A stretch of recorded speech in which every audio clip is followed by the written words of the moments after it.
Bonjour à tous, on se retrouve pour notre rendez-vous hebdomadaire. Il s'agira de la capsule pour la semaine qui concerne le 11 novembre 2024, donc la semaine qui part du lundi 11 novembre 2024.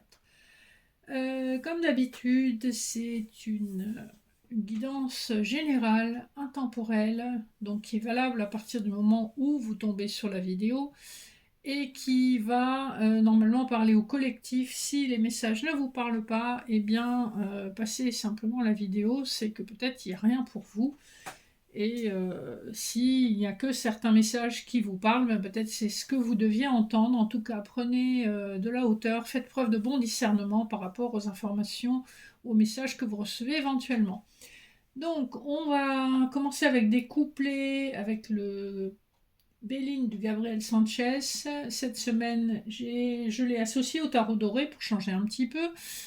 Et sur le sentimental, découplé avec l'oracle de l'énergie et le petit Lenormand étendu. Enfin, en message annexe, vous aurez 3 choix avec des cartes messages de l'oracle du pouvoir des déesses. Donc vous aurez en 1 un cristal de roche, en 2 un petit ange et en 3 un cristal en forme de lotus. Voilà, vous ferez votre choix le moment venu. Et on va tout de suite voir les énergies générales de cette semaine avec l'oracle de la triade, voir un petit peu ce qui ressort. Et bien voilà.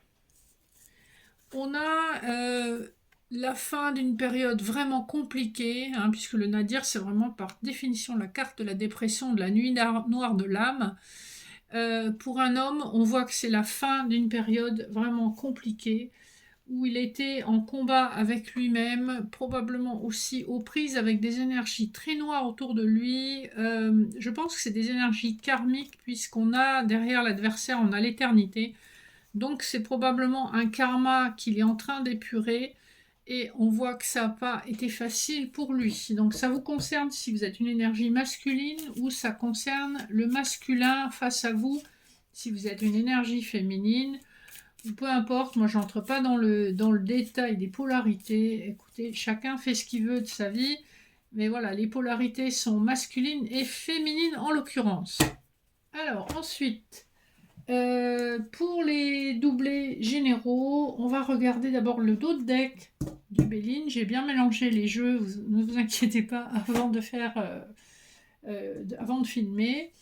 Donc en dos de deck, on a des problématiques d'argent qui concerne un homme, encore un masculin, les pourparlers et l'union. Donc je pense que s'il y a une problématique de séparation, on voit qu'il y a des considérations financières à prendre en compte, et donc beaucoup de discussions qui peuvent prendre un tournant un petit peu âcre. Le dodeck du tarot doré, nous avons le 9 de coupe, donc on nous parle d'un souhait qui est exaucé.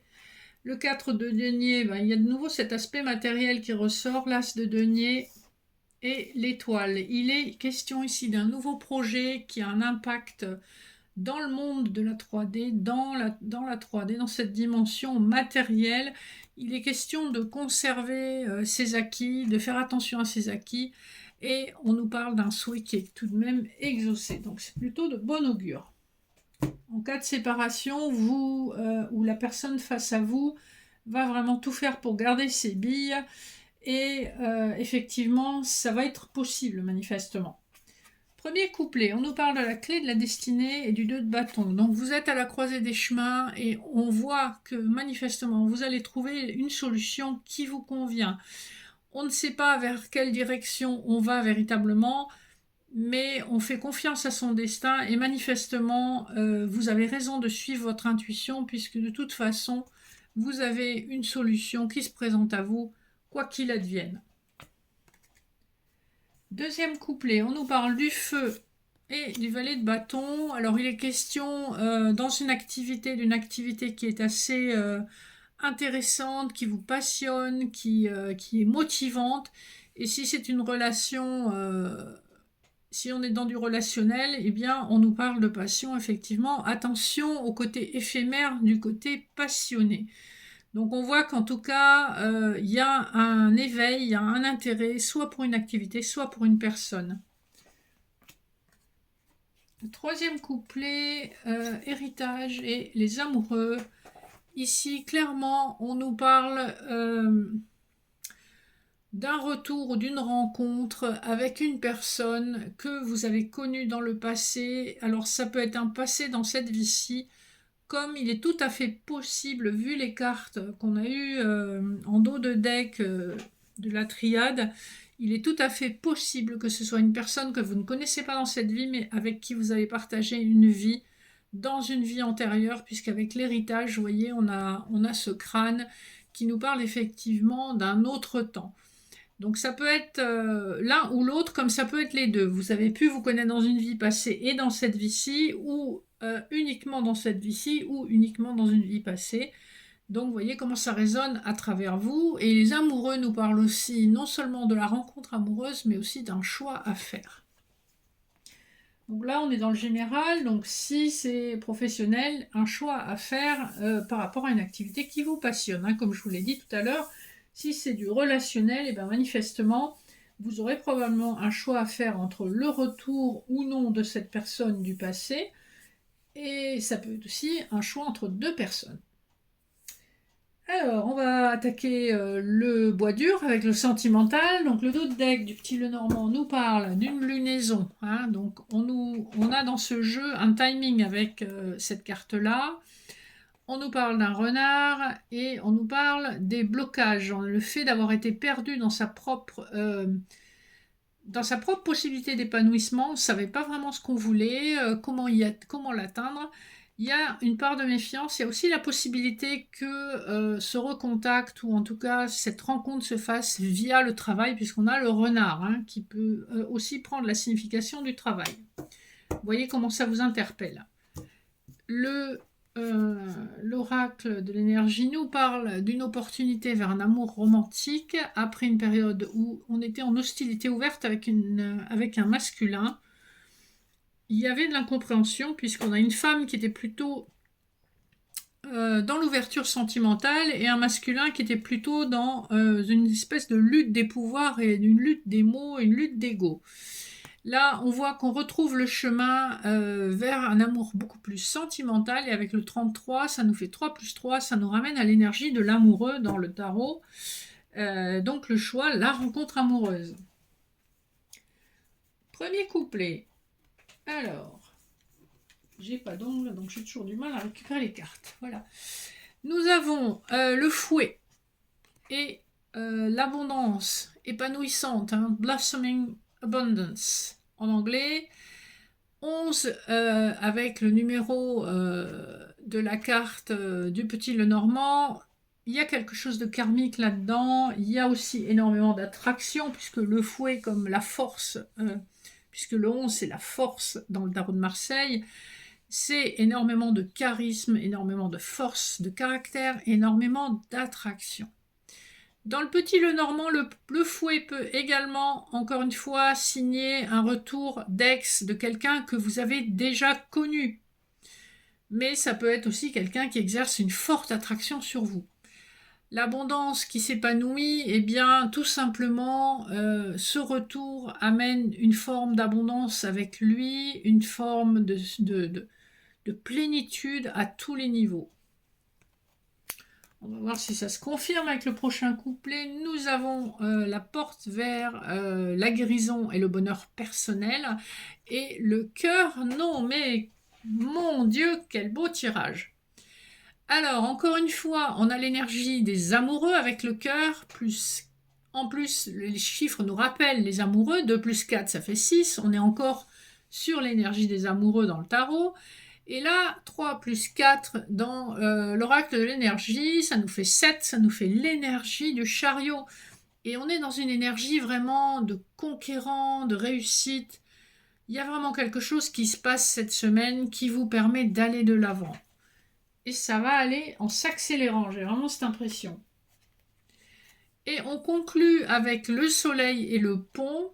On nous dit bien qu'il y a un nouveau départ avec le soleil, après une période transitoire, hein, puisque le pont, pour aller d'une rive à l'autre, eh bien, il faut traverser cette période où on n'est plus où on était, on n'est pas encore arrivé là où on doit être, donc on est dans cette transition qui est peut-être un peu inconfortable et qui amène sa part de doute, d'incertitude, mais on vous assure que vous allez vers un nouveau départ avec le numéro 1, l'énergie du magicien. Quelque chose se transforme effectivement comme par magie pour votre plus grand bonheur, votre plus grande sérénité, votre plus grand épanouissement.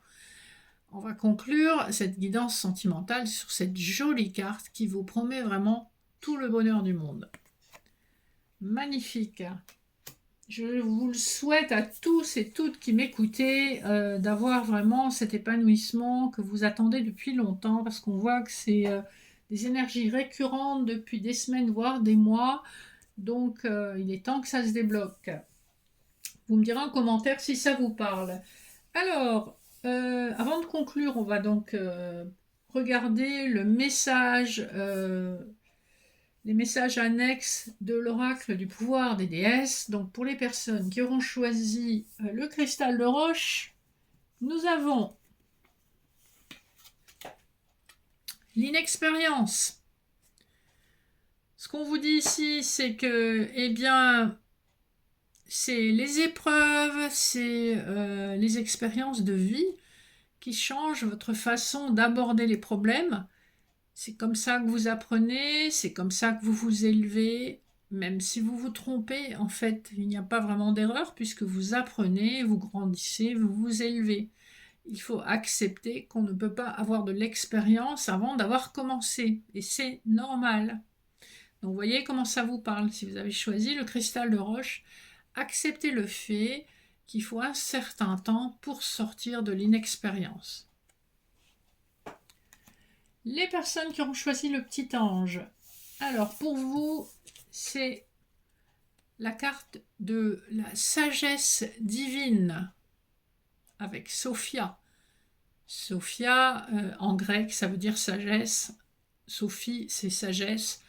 Donc, vous êtes complètement guidé et éclairé. Et en plus, sur l'illustration, on voit bien ce rayon lumineux qui traverse la tête de la déesse. Vous êtes divinement guidé vers votre sagesse intérieure et vers les bons choix. Donc, laissez-vous faire. Et enfin, les personnes qui auront choisi le lotus en cristal, nous avons l'illusion. Voilà.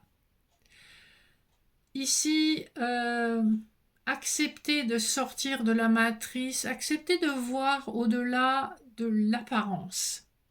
D'accord? Acceptez de voir avec votre troisième œil, acceptez de voir avec votre cœur et votre intuition.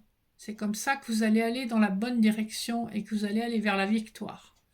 Ici, on est encore dans une énergie de 34, 3 plus 4, 7, le triomphe du chariot. Donc, l'illusion, c'est... même si vous n'avez pas toutes les informations, acceptez le fait que peut-être vous avez des informations auxquelles vous ne prêtez pas attention, qui sont directement issues de votre cœur. Voilà pour les personnes qui auront choisi le lotus en cristal. J'espère que ça vous aura parlé. N'hésitez pas à commenter, vous abonner, liker si le cœur vous en dit. Écrivez-moi si vous souhaitez une guidance privée, un soin Laoshi, prendre un rendez-vous pour de l'hypnose ou pour un de mes accompagnements pour sortir du deuil ou d'une rupture amoureuse. Vous pouvez aussi me rejoindre sur Facebook. N'hésitez pas à me contacter pour avoir les infos concernant tout cela. Je vous remercie de votre fidélité et de faire grandir la communauté petit à petit. Et je vous souhaite une excellente semaine, un excellent 11 novembre. Je vous fais de gros bisous et je vous dis à bientôt.